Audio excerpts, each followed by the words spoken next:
ഈശോ മിശിഹായിക്ക് സ്തുതിയായിരിക്കട്ടെ. ഇന്ന് നമ്മൾ ധ്യാനിക്കുന്നത് മത്തായിയുടെ വിശുദ്ധ സുവിശേഷം 12-ാം അധ്യായം 46 മുതൽ 50 വരെയുള്ള വാക്യങ്ങളാണ്. യേശുനാഥൻ ജനക്കൂട്ടത്തോട് സംസാരിച്ചുകൊണ്ടിരിക്കുമ്പോൾ അവനെ കാണാനായി അവൻ്റെ അമ്മയും സഹോദരങ്ങളും എത്തുകയാണ്.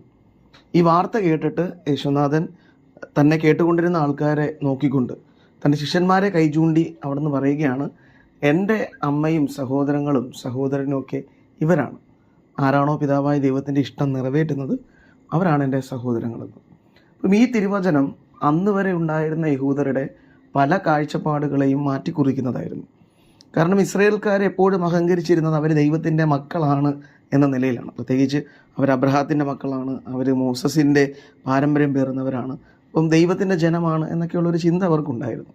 ആ ചിന്ത വരാനുള്ള പ്രധാന കാരണം തന്നെ ദൈവം നേരിട്ട് അവർക്ക് കൽപ്പന നൽകിക്കൊണ്ട് പറഞ്ഞത്, നിങ്ങൾ ഇതൊക്കെ പാലിച്ച് എൻ്റെ ജനമായിരുന്നാൽ ഞാൻ നിങ്ങളുടെ ദൈവമായിരിക്കും. അങ്ങനെ ദൈവത്തിൻ്റെ മക്കളായവരാണ്. പക്ഷേ ഇവർക്ക് കൽപ്പന ലഭിച്ചു, ദൈവവചനം ലഭിച്ചു, ഇവരൊക്കെ ദൈവത്തിൻ്റെ മക്കളാണെന്ന് അഹങ്കരിച്ചിരുന്നു. യഥാർത്ഥത്തിൽ ഇവർ ദൈവമക്കളാണോ? ആകണമെങ്കിൽ എന്ത് ചെയ്യണമെന്ന് യേശുനാഥൻ വ്യക്തമാക്കി പറയുന്നുണ്ട്.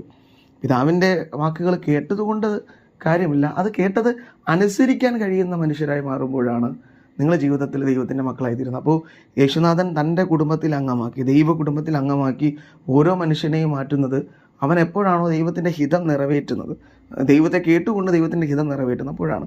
കാരണം ഈ ശിഷ്യന്മാർ യേശുനാഥനെ കേൾക്കുകയും യേശുനാഥനോടൊപ്പം സഞ്ചരിക്കുകയും ചെയ്തവരാണ്. അവർ പിതാവായ ദൈവത്തിൻ്റെ സ്വരം കേട്ടു, ഇവൻ എൻ്റെ പ്രിയപുത്രനാണ്, ഇവൻ പറയുന്നത് നിങ്ങൾ ചെയ്യുവിനെന്ന്. അതനുസരിച്ച് അവർ ഈ യേശുനാഥൻ്റെ പുറകെയാണ്.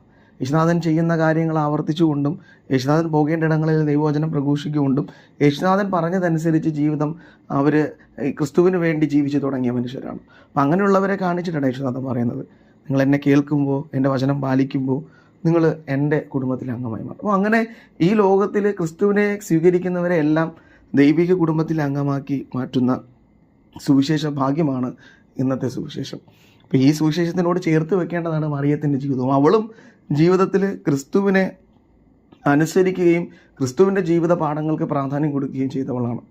അവൾ ക്രിസ്തുവിൻ്റെ അമ്മയായത് ആ രക്തബന്ധം കൊണ്ട് മാത്രമല്ല, അവളാണ് യഥാർത്ഥ ശിഷ്യയായിക്കൊണ്ട് മനുഷ്യർക്ക് മാതൃക കാണിച്ചു തരുന്ന ക്രിസ്തുനാഥൻ്റെ യഥാർത്ഥ ശിഷ്യ.